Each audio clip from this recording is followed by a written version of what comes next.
প্রতিদিন একঘেয়েমি নাস্তা না আমাদের কারোরই ভালো লাগে না। তাই চিন্তা করলাম আজকে একটু অন্যরকম কিছু করি। সো হ্যালো এভরিওয়ান, আসসালামু আলাইকুম। কেমন আছেন সবাই? এই তো সকালবেলা ঝটপট করে ঘুম থেকে উঠেই হাতের কিছু কাজ সেরে নিয়ে সোজা রান্নাঘরে চলে এসেছি। আর আজকে হচ্ছে হাতে মাখিয়ে ডাল করব, সঙ্গে রুটি করব। অনেক দিন হলো শুধু ভাত, ভর্তা, ভাজি, চাউ ভাত এগুলোই খাওয়া হচ্ছে। রুটিটা তেমন একটা খাওয়াই হয় না।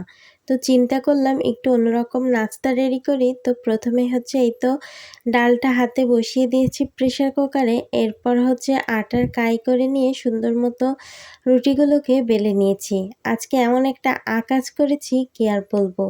আটা মাড়া যদি ভালো না হয় তাহলে রুটি করে একদমই শান্তি পাওয়া যায় না। তো আজকে সেই আকাজটাই করেছি, আটা মাড়াটা একদমই ভালো হয়নি।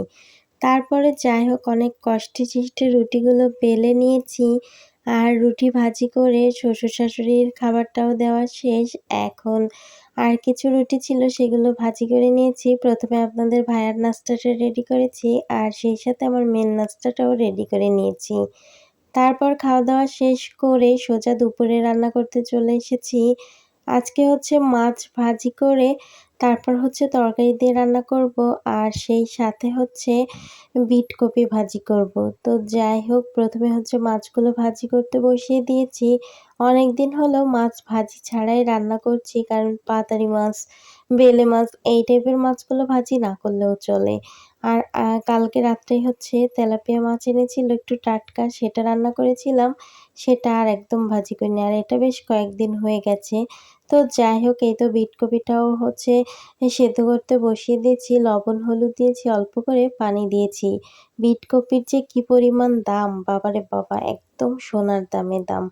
তারপর এই তো বিটকপিটা একটু তেলানি দেওয়ার জন্য একটু চিংড়ি মাছ দিয়েছি, পেঁয়াজ, রসুন আর কাঁচামরিচ দিয়েছি। একটু হালকা লাল লাল করে ভাজি করে এর ভেতর সামান্য জিরা দিয়ে দেব। আর জিরাটা দিয়ে সব কিছু একসাথে নাড়াচাড়া করেই তারপর হচ্ছে তেলানি দিয়ে দেব।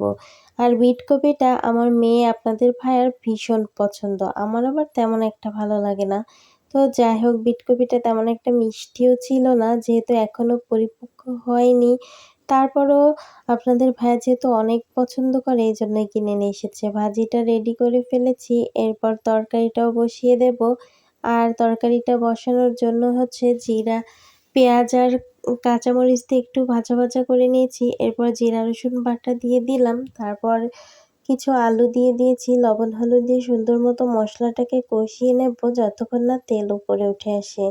তেলটা যেহেতু উঠে এসেছে তখন হচ্ছে ঝোল দিয়ে দেব। আর ঝোলের পানি দিয়েই হচ্ছে যখন বলক চলে আসবে তখনই হচ্ছে তরকারি দিয়ে দেব। আজকে হচ্ছে বেগুন রান্না করছি। তো যাই হোক এই তো বেগুনগুলো দিয়ে কিছুক্ষণ নাড়াচাড়া করে ঢাকা দিয়ে রেখে দেব। এরপর যখন তরকারিটা প্রায় হয়ে আসবে তখন হচ্ছে বেগুনের উপর মাছগুলো বসিয়ে দিয়েছি।